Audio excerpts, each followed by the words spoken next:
បាទជំរាបសួរពុកម៉ែបងប្អូនទាំងអស់គ្នានៅក្នុងសង្គម YouTube បាទណាបាទថ្ងៃនេះខ្ញុំបានមកយូរហើយហ្នឹងហើយដាក់ចែកជាវឲ្យបងប្អូនណាហ្នឹងហើយថ្ងៃនេះកម្ពស់បាទ13ហ៊ុន3ឬ13ហ៊ុន4កម្ពស់វាពីចុងដល់គល់នេះបាទ13ហ៊ុន3 13ហ៊ុន4ប្រទាលបាន2ហ៊ុន3បាទណា2ហ៊ុន3ប្រទាលបាន2ហ៊ុន3តឹងតែបាទដូចគ្នាពីនេះគឺគូវាគូសុតគូស៊ីនបាទជារបស់តៃសាហើយមកគូនេះបាទនៅជាមួយខ្ញុំតាំងតែជាព្រះសង្ឃម្លេះបាទណាបាទជាព្រះសង្ឃម្លេះគឺយូរឆ្នាំហើយណាបាទចានភាសាហើយ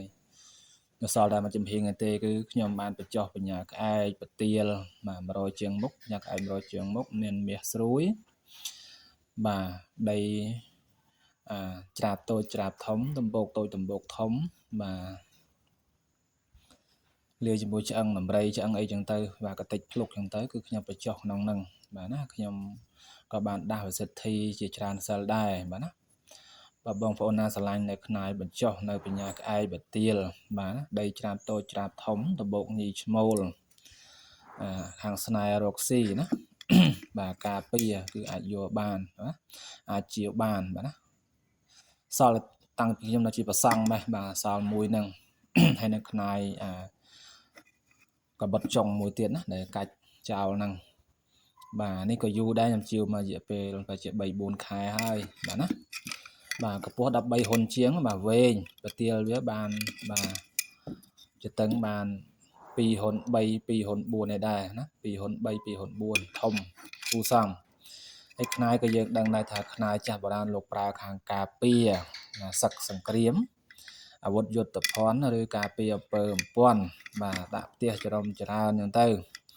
បាទជាគេថាអាហារផ្លូវចិត្តបាទធ្វើឲ្យយើងចិត្តយើងហ្នឹងមានអំណាចមានមោះមុតក្នុងការធ្វើសឹកសង្គ្រាមឬក៏ការពារនៅខ្លួនអីចឹងទៅបាទណាបាទបើថាយើងមិនមានអីសោះប៉ុន្តែថាយើងអត់មានអីទីពឹងផ្លូវចិត្តទេណាចេះតែខ្លាចនេះខ្លាចនោះដល់ពេលយើងមានរបស់ក្នុងខ្លួនទៅក៏យើងមានរបស់អាងជារបស់ទីពឹងនៅផ្លូវចិត្តរបស់យើងហើយក៏របស់នេះដូចខ្ញុំអញ្ចឹងខ្ញុំប្រាប់អញ្ចឹងថាខ្ញុំជាគ្រូជាប្រសង់ម្នាក់ដែរដែលចេះនៅមុនគេថាដាស់គុំធាតដាស់វិញ្ញាណនិងអភិសេកបាទណា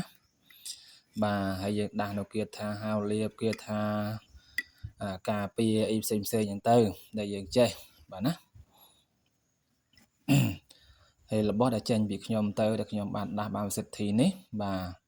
ទគឺខ្ញុំតែងតែនិយាយថាមានញៀនថែរក្សាបាទលេយន្តអក្សរាថែរក្សាឲ្យតែយើងគោរពយើងស្រឡាញ់ពិតមានការជឿជាក់កុំមានក្តីប្រមាទបាទណាបាទអស់លោកណាស្រឡាញ់ពេញចិត្តអាចចែកជាវបានបាទតាមលេខ Telegram របស់ខ្ញុំ088 24